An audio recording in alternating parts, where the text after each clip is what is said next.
Banyak yang bilang gaji PNS itu kecil. Tapi kalau saya kasih tahu, ada loh PNS yang bawa pulang sampai 100 juta. Mau percaya nggak?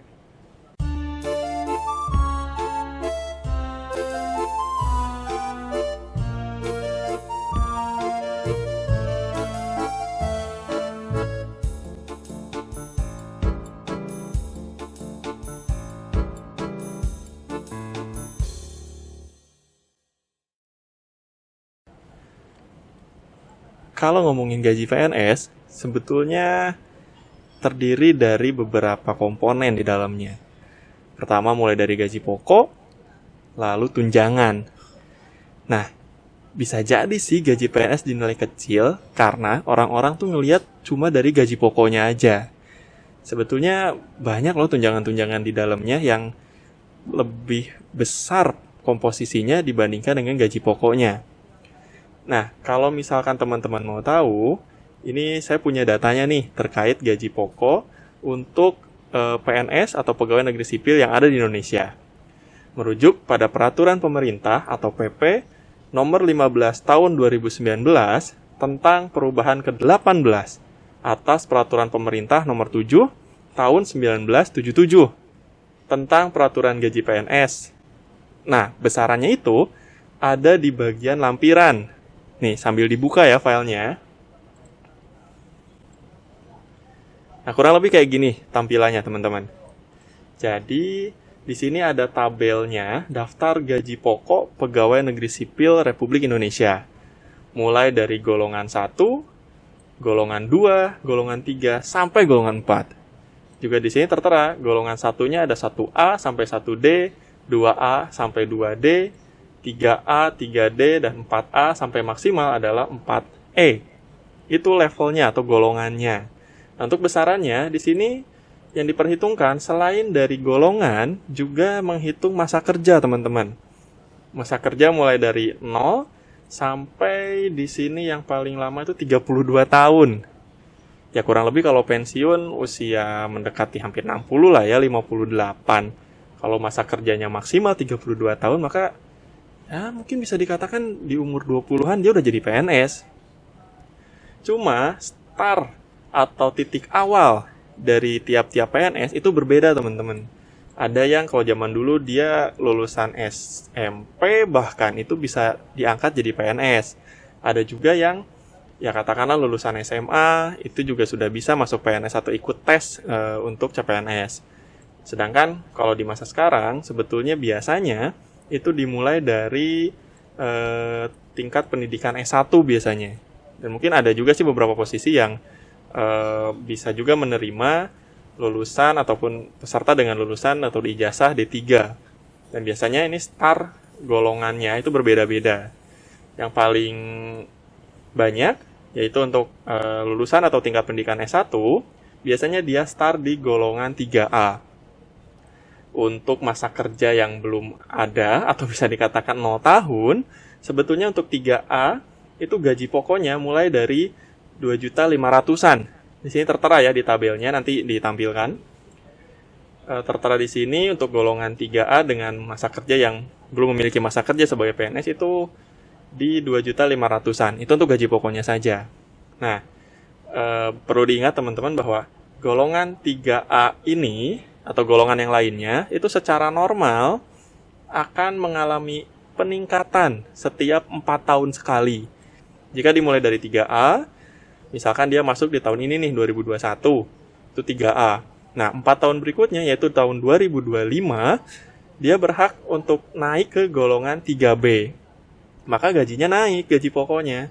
Pada masa awal dia hanya dapat 2.500.000-an, setelah 4 tahun di tahun 2025, maka gajinya masuk ke golongan 3B dengan masa kerja kurang lebih 4 tahun. Maka dia naik ke 2.800.000-an. Kayak gitu sih skemanya. Masa kerja lebih lama, masa kerja bertambah, pangkat dan golongan pun naik, otomatis gaji pokoknya juga naik. Itu untuk gaji pokoknya, teman-teman. Nah, untuk yang selanjutnya, selain gaji pokok yang tadi sudah dibahas, ada juga tunjangan istilahnya. banyak sih, ada tunjangan umum, tunjangan istri, tunjangan anak, bahkan tunjangan beras. Nah, yang besarannya mungkin fantastis itu adalah tunjangan kinerja atau disingkat dengan tukin. Peraturannya berbeda-beda. Sebagai contoh, untuk tukin atau tunjangan kinerja yang berlaku di kementerian atau di lingkungan Kementerian Keuangan itu adalah yang bisa saya dapatkan hasil searching di Google. Berdasarkan Peraturan Presiden Republik Indonesia Nomor 156 Tahun 2014 tentang tunjangan kinerja pegawai di lingkungan Kementerian Keuangan. Atau contoh lainnya, misalkan ada Peraturan Badan Nasional Penanggulangan Bencana Nomor 2 Tahun 2020 tentang perubahan atas Peraturan Kepala Badan Nasional Penanggulangan Bencana Nomor 1 Tahun 2016 tentang pelaksanaan pemberian tunjangan kinerja pegawai di lingkungan Badan Nasional Penanggulangan Bencana. Nah, ini juga salah satu dasar hukum ataupun peraturan yang menaungi besaran tukin yang harus dibayarkan di lingkungan Badan Nasional Penanggulangan Bencana. Yang pertama, peraturan yang mendasari pembayaran tukin untuk lingkungan Kementerian Keuangan. Nah, di sini ada tabelnya, biasanya di bagian lampiran. Juga di sini juga ada di bagian lampiran. Untuk di lingkungan Kementerian Keuangan, tunjangan kinerjanya dibagi menjadi beberapa level. Terendah itu level 1, tertinggi itu adalah level 27, teman-teman. Nah, di sini juga di sampingnya, ini ada besarannya. Jika posisi teman-teman sekarang, itu misalkan ada di posisi kelas jabatan 4, katakanlah kelas jabatan 4, maka tunjangan kinerja yang berhak teman-teman dapatkan adalah 3.154.000. Dan ini peraturannya hanya berlaku di lingkungan Kementerian Keuangan saja. Untuk kementerian lain, dia memiliki peraturan lainnya yang mengatur khusus di lingkungan kementerian masing-masing ataupun badan masing-masing. Yang tertinggi di sini untuk kelas jabatan 27 itu berhak mendapatkan tunjangan kinerja 46.950.000 per bulannya. Ini tunjangan kinerjanya saja, belum ditambah dengan gaji pokok yang tadi di awal sudah saya jelaskan. Nah, cuma sayangnya teman-teman, saya tidak punya daftar posisi mana saja yang menempati kelas jabatan ini. Jadi itu sebetulnya diatur di peraturan internal Kementerian Keuangan sendiri. Nah, misalkan masuk kita ke peraturan yang ada di Badan Nasional Penanggulangan Bencana. Ini lagi ngetren ya, lagi hits Badan Nasional Penanggulangan Bencana ini. Nah, di sini terbagi dua ternyata teman-teman. Ada tunjangan kinerja untuk kepala badannya sendiri dan tunjangan kinerja untuk pegawainya. Untuk kepala badannya sendiri di sini dia khusus diberikan besaran tunjangan kinerja 43.600.000 sekian. Bisa dilihat di sini, dan ini dibayarkan per bulan. Bisa dibayangkan ya teman-teman. Nah, juga untuk pegawai yang lainnya selain kepala badan di sini dibagi menjadi beberapa level, sama sebetulnya sistemnya seperti yang di Kementerian Keuangan, hanya saja terdapat beberapa perbedaan. Pertama, range-nya di sini sepertinya terlihat tidak terlalu banyak ya.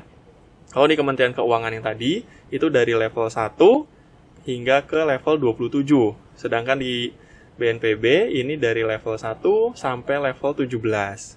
Nah, misalkan nih teman-teman CPNS, ternyata jabatan yang diampu oleh teman-teman itu posisinya itu setara dengan level 6 katakanlah di BNPB. Otomatis tunjangan kinerjanya yang berhak teman-teman dapatkan tiap 1 bulan sekali itu ada di angka 2.702.000 rupiah. Sedangkan jika teman-teman memikirkan masa depan, misalkan sudah bekerja lama di BNPB, mendapatkan posisi yang cukup bagus karirnya, ternyata bisa sampai ke level 14 ya teman-teman.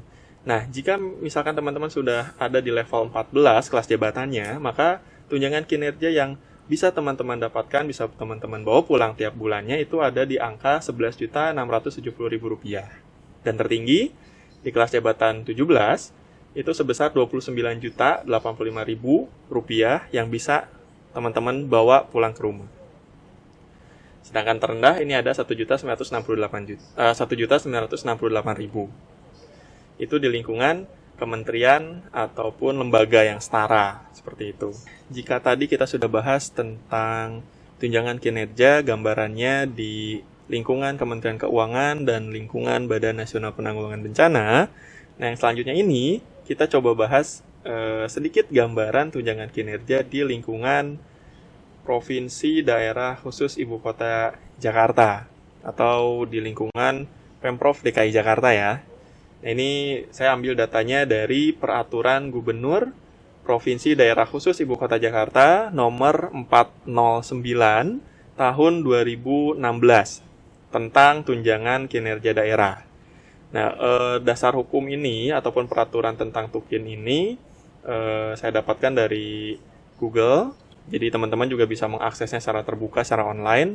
Dan kurang paham juga ya apakah memang dasar hukum atau peraturan ini sudah ada revisinya atau perbaikannya atau belum. Tapi ini yang bisa saya dapatkan dan kita coba lihat tunjangan kinerja untuk PNS di lingkungan Pemprov DKI Jakarta tuh kayak gimana sih gambarannya. Nah, kita langsung scroll ke bagian lampiran ya teman-teman. Di bagian lampiran ini biasanya ada daftarnya. Jadi ada daftar, ada jabatan, kantornya apa, juga angkanya, besaran tukinnya. Nah ini teman-teman, di lampiran 1, nama jabatan, peringkat jabatan, nilai jabatan, dan besaran nilai TKD. TKD itu tunjangan kinerja daerah bagi PNS yang memiliki jabatan dulu di sini. Nanti sebelum kita scroll ke bawah ada juga sih sebetulnya tabel yang menjelaskan TKD, tunjangan kinerja daerah untuk staf biasa. Nah ini untuk pejabat-pejabatnya dulu. Nah nomor 1 yang paling tinggi ini ada di lingkungan Sekretariat Daerah Pemprov DKI Jakarta untuk jabatan Sekda atau Sekretaris Daerah. Di sini langsung lihat di poin sebelah sini jumlah tunjangan kinerja daerahnya yang bisa Bapak Sekda bawa pulang ya tentunya tiap bulan. Ini tunjangan kinerjanya aja ya teman-teman. Rp127.710.000. Bayangin, per bulan bisa membawa uang Rp127.710.000. Itu hanya tunjangan kinerjanya aja, belum gaji pokok, belum yang lainnya. Gimana pendapatnya? Oke, kita lanjutkan. Misalkan di ranah mana ya, coba ke bawah. Nah ini nih, Badan Kepegawaian Daerah misalkan. Misalkan ya teman-teman menjabat sebagai kepala subbagian misalnya atau subbidang di kantor Badan Kepegawaian Daerah Pemprov DKI Jakarta. Berapa sih tunjangan kinerja yang bisa teman-teman ambil, teman-teman bawa pulang ke rumah tiap bulannya? Di sini ada di sini. Kepala subbagian atau subbidang, kepala pada suku Badan Kepegawaian Kota. Per bulannya, tuh lihat, Rp26.190.000 yang bisa dibawa pulang. Bersih. Bersih nggak ya? Nggak tahu ya. Kayak mungkin ada beberapa pajak yang harus dibayarkan juga sih kayaknya. Coba scroll terus ke bawah, misal di Dinas Pendidikan misalkan. Nah ini, Kepala Subbag TU, SMAN atau SMKN. Tunjangan kinerja daerah yang bisa dibawa pulang dalam kurun waktu per bulan untuk 1 bulan adalah Rp25.740.000. Bayangin, 2 digit juta. Tiap bulan bisa dibawa pulang. Nah, untuk kepala dinasnya sendiri, untuk Dinas Pendidikan di Pemprov DKI Jakarta, itu tunjangan kinerja daerahnya ada di angka Rp60.480.000 yang bisa dibawa pulang per bulannya. Kita scroll lagi ke bawah, teman-teman. Saya sebetulnya penasaran, apakah di tataran kecamatan ataupun kelurahan mendapatkan tunjangan kinerja daerah? Kita coba scroll ya, barangkali ada. Dinas Lingkungan Hidup, Dinas Perpustakaan, terus ke bawah. Kelewat. Nah ini, oke, ada teman-teman, ada di tingkat kecamatan dan kelurahan. Kita mulai di kecamatan dulu. Yang jadi camat teman-teman pada kota atau kabupaten, 39.960.000 tunjangan kinerja daerah yang bisa dibawa pulang per bulannya kalau jadi camat. Turun lagi di kepala subbagian pada kecamatan kabupaten. Juga ada di sini ada sedikit berbeda kepala seksi pada kecamatan kabupaten.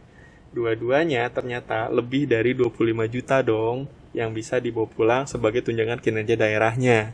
Tuh, teman-teman bisa lihat sendiri kan, tunjangan kinerjanya fantastis. Nah, di kelurahan, di level kelurahan, ternyata petugas-petugas atau pejabat yang ada di kantor kelurahan itu sama-sama mendapatkan tunjangan kinerja daerah. Besarannya, jika mungkin ya orang tua teman-teman ataupun nantinya di masa yang akan datang teman-teman menjadi kepala seksi di kantor kelurahan di Pemprov DKI. Di sini keterangannya kepala seksi pada kelurahan kota atau kabupaten yang ada di Provinsi DKI Jakarta, itu teman-teman bisa membawa pulang tunjangan kinerja daerah sebesar Rp25.740.000 per bulannya. Gimana? Mau jadi PNS? Lanjut ke bawah. Nah ini. Jika teman-teman masuk ataupun lolos seleksi CPNS di lingkungan pemerintahan Provinsi DKI Jakarta dan status teman-teman menjadi calon PNS atau CPNS, jumlah tunjangan kinerja daerah yang bisa teman-teman bawa pulang per bulannya itu sebesar Rp4.860.000. Itu baru CPNS. Dan itu baru jumlah tunjangan kinerja daerah. Ditambah gaji yang kurang lebih ada sekitar 2 jutaan mungkin untuk lulusan S1. Ya, kurang lebih bisa mendapatkan 6-7 juta lah per bulannya. Kayak gitu gambarannya. Nah, apakah besaran tunjangan kinerja daerah ini sama untuk setiap daerah yang ada di Indonesia? Tentunya berbeda.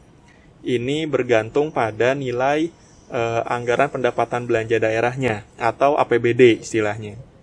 Sebagai contoh, kita coba tengok Kabupaten Gorontalo Utara yang peraturan tentang PUKINnya ini bisa saya dapatkan secara online.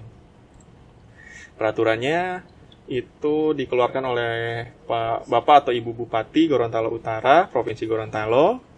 Jenis peraturannya itu Peraturan Bupati Gorontalo Utara nomor 2 tahun 2019. Sekali lagi, peraturan-peraturan mengenai tunjangan kinerja ini saya dapatkan secara terbuka dan saya dapatkan secara online melalui Google. Dan saya juga kurang paham apakah memang di tahun 2021 peraturan ini masih dipakai atau tidak. Kalau misalkan ada revisi, berarti mungkin ada perbedaan informasi yang saya sampaikan di sini dengan realnya. Jadi, mohon maaf ya jika ada perbedaan. Tentang tunjangan kinerja daerah Kabupaten Gorontalo Utara tahun anggaran 2019. Nah, ini di sini jelas dituliskan bahwa peraturan ini memuat tentang tunjangan kinerja daerah Kabupaten Gorontalo Utara untuk tahun anggaran 2019, teman-teman. Mungkin untuk tahun anggaran 2021 ada perubahan, bisa naik bisa turun, tergantung sih ya. Nah, kita scroll ke bawah, teman-teman. Di bagian lampiran. Nah, ini dia. Oke. Lampiran 1, Peraturan Bupati Gorontalo Utara. Yap. Di sini tuliskan di sini untuk kategori jabatan pimpinan tinggi pratama dalam kurung sekda atau sekretaris daerah.